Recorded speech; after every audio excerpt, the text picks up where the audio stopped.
Question number 27। इस question के अंदर सबसे इंपॉर्टेंट है लोन अकाउंट। हमने एक चीज डिस्कस कर दी, लोन दो तरह का होता है, एक होता है पार्टनर लोन, एक होता है पार्टनर लोन, एक होता है आउटसाइडर लोन। आउटसाइडर लोन कहाँ ट्रांसफर होगा? लेकिन partner loan directly pay of होता है, लेकिन इस क्वेश्चन में स्पेशली हमसे मांग लिया गया। ठीक है, अब दोबारा से बता रहा हूँ क्वेश्चन करने की अप्रोच जरा ध्यान से सुनो, थोड़ी सी गलती होती है। जैसे पहले बैलेंस शीट करनी है कि पहले एडजस्टमेंट्स करनी है? Balance sheet. क्वेश्चन नंबर 27, चलो फर्स्ट लाइन का रीड करो। Bill and Yale are equal partners of a firm. They decided to dissolve their partnership on 31st March 2024, at which date their balance sheet stood as. हाँ जी, 31 मार्च को उन्होंने कहा कि हमने business बंद कर देना है, हमें बैलेंस शीट दी है, नीचे चार एडजस्टमेंट दी है, लास्ट में बोला prepare this four account, realization, partners capital, loan and bank account. तो फॉर्मेट बना लिया हमने।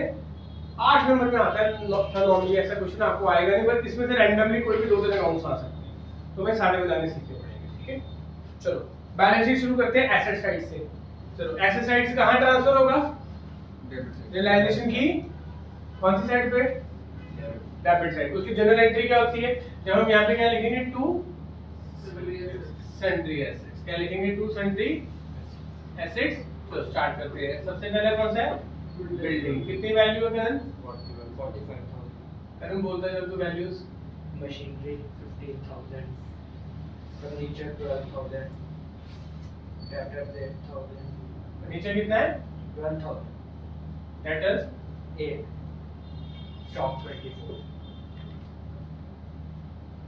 इसकी जनरल एंट्री क्या होगी Karan? A realization account debited to assets. To machinery, to building, ऐसे करना। चलो इसका टोटल करके निकाल दो। bank account. बैंक अकाउंट का यहाँ पे आ जाएगा बैलेंस। क्या लिखेंगे इसको? साथ में टू बैलेंस ब्रॉट डाउन। कितना है? 11,000। चलो इसको टोटल कर दूंगा। लायबिलिटी साइड बोल क्या है? Capital account. हाँ जी, वो आ जाएगा by balance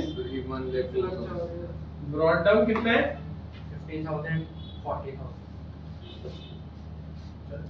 General reserve. 1,04,000। General reserve, हाँ जी, क्या करते हैं जनरल रिजर्व को? डिस्ट्रीब्यूट पार्टनर्स को कहाँ पे होगा? कैपिटल अकाउंट में बाय जनरल रिजर्व। कितना है बेटा रिजर्व? 8,000. और उनके रेशियो क्या है? जब ना दियो तो इक्वल। कितना कितना चला जाएगा? 4,000 4,000। डन। उसके बाद Loan by bail. Loan, bail का लोन अकाउंट लायबिलिटी है क्या एसेट है?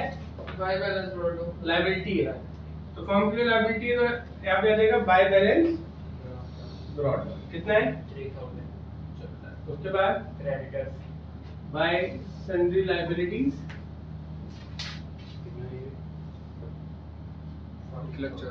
क्रेडिटर्स कितना है? 40. 14,000। उसके बाद खत्म, एक ही है तो उसी को बाहर लिख देते हैं सीधा 14,000। This is first part, transfer. क्या किया हमने? एसेट लायबिलिटीज को अकाउंट के अंदर ट्रांसफर किया, कैपिटल्स और बैंक को भी साथ में कर लिया, लोन को भी कर लिया। ठीक है, अब एडजस्टमेंट शुरू करते हैं। गौरीश पहले एडजस्टमेंट बोलो। सर सबसे पहले एसेट्स से रियलाइज है ना, स्टॉक, डेब्टर्स। बोलो एसेट्स रियलाइज। तो रियलाइज कहां से होंगे? By bank. By bank. कौन कौन सा वो एक एक करके बोलो। Stock value 22,000। हमें 22,000 रुपए मिल गए उसके, और इसको साथ के साथ टिक करते जाना है। उसके बाद डेब्टर्स 7,500। डेटर्स 500। 7,500। मशीनरी 16,000। उसके बाद बिल्डिंग 35,000। बिल्डिंग 35,000। उसके बाद सर ये टुक फर्नीचर एट 9,000। टुक ये जेल फर्नीचर ले गया। हाँ। अब पहले तो इसको पूरा करो, फिर चालू का टोटल करो पहले। चलो करमन इसका टोटल करके बता चालू का। ठीक है, एक मिनट का भाई ये कैपिटल फर्नीचर यहाँ पे लिख देंगे टू रियलाइजेशन। बेटा यहाँ पे हमने लिखा कि हमें पैसे आए बैंक से, बैंक में पैसे आ गए, साथ ही में डाल देना है टू रियलाइजेशन बैंक अकाउंट कितना है बेटा? सर गलत नहीं, ये 48 कितना है? 80,500 है सर। 8500 आदित्य जी 22, 35, 41, 51, 61, 71, 73, 73 और 80,500। हाँ जी। आदित्य जी क्या हो गया? जीरो जरा डाल दी होगी किसी में। 80,500 हमें इतने पैसे आ गए। डन। फर्नीचर कौन ले गया हमारा? येल। किस वैल्यू पे ले गया? 9,000। 9,000। तो इसकी एंट्री क्या होगी? येल कैपिटल टू रियलाइजेशन। तो यहाँ पे चला जाएगा टू रियलाइजेशन।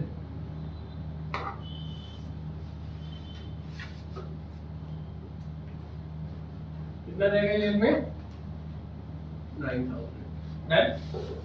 सर एक ईमेल चीज नहीं समझ आई, अगर क्रेडिटर ले जाता है कोई एसेट तो उसको नहीं रिकॉर्ड करते। जॉन से एसेट लायबिलिटी यहाँ रिकॉर्डेड है। अगर वो आपस में कुछ लेके जा रहे हैं तो रिकॉर्ड नहीं होगा। अगर अनरिकॉर्डेड एसेट कुछ रिकॉर्डेड ले जाएगा, मतलब recorded for recorded no entry, unrecorded for unrecorded no entry, recorded for unrecorded then the difference. ठीक है? ठीक। चलो अगली किस्म बोलो।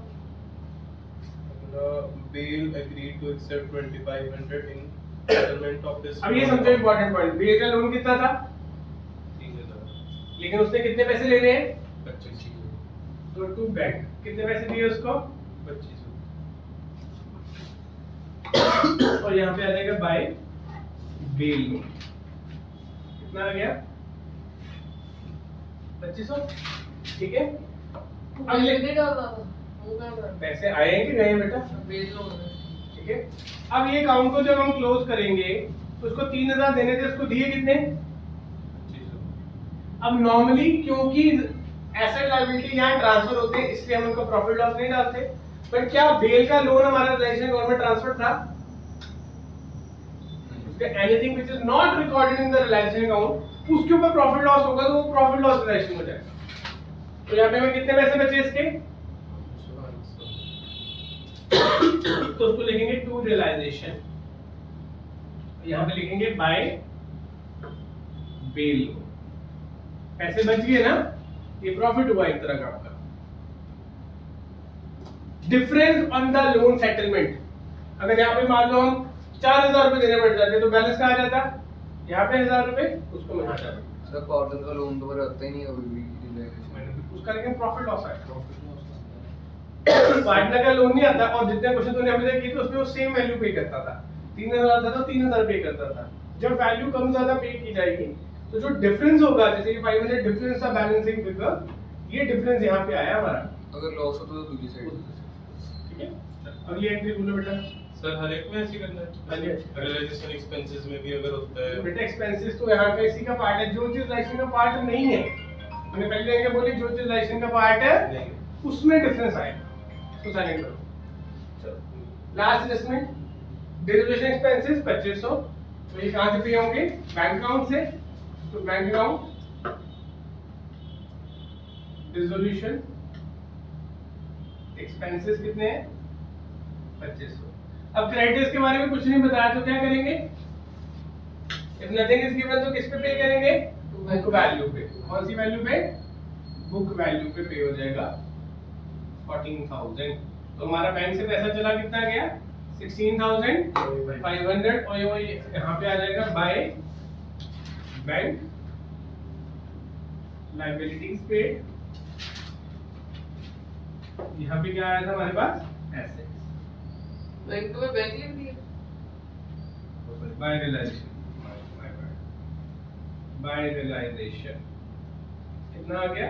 16,500। ठीक है? अब सारे एसेट्स पे टिक लगा हुआ है, लायबिलिटीज पे टिक लग गया। ठीक है?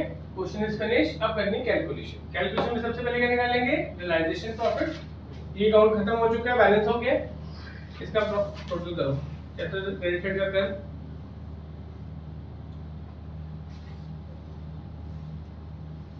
आयुष डेबिट साइड का टोटल कर। 1,04,000। सर 1,20,500। 1,20,500।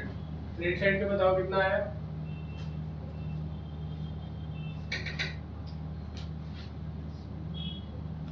1,04,000। तो बैलेंसिंग फिगर कितना आ जाएगा? 1,4 है तो 16,500। इसको हम डालेंगे पार्टनर्स में, बाय पार्टनर्स कैपिटल। क्या रेशियो थी दोनों पार्टनर्स की? Equal. तो इसको हाफ एंड हाफ डाल देंगे, दैट विल बी 8250 8250, और इसी को साथ में यहाँ दे देंगे टू रियलाइजेशन। प्रॉफिट आया कि लॉस आया?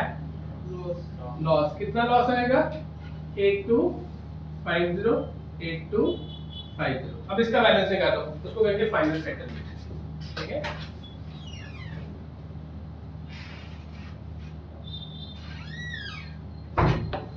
ठीक है। 54,000 this side, 44,000 this side, 54,000 में से और 44,000 में से इन दोनों को माइनस करेंगे।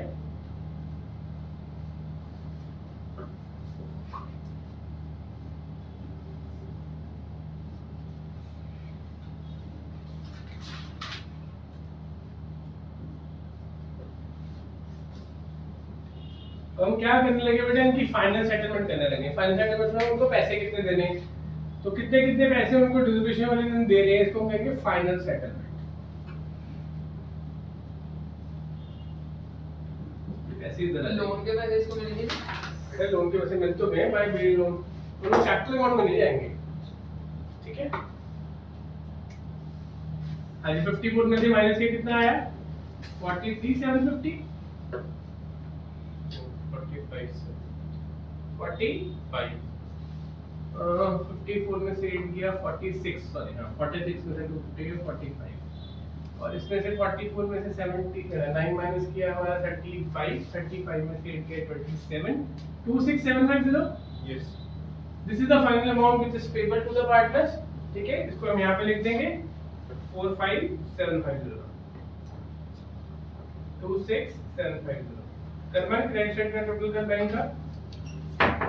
ठीक है, और ये डेबिट साइड का टोटल करेंगे, दिस विल बी 91,500।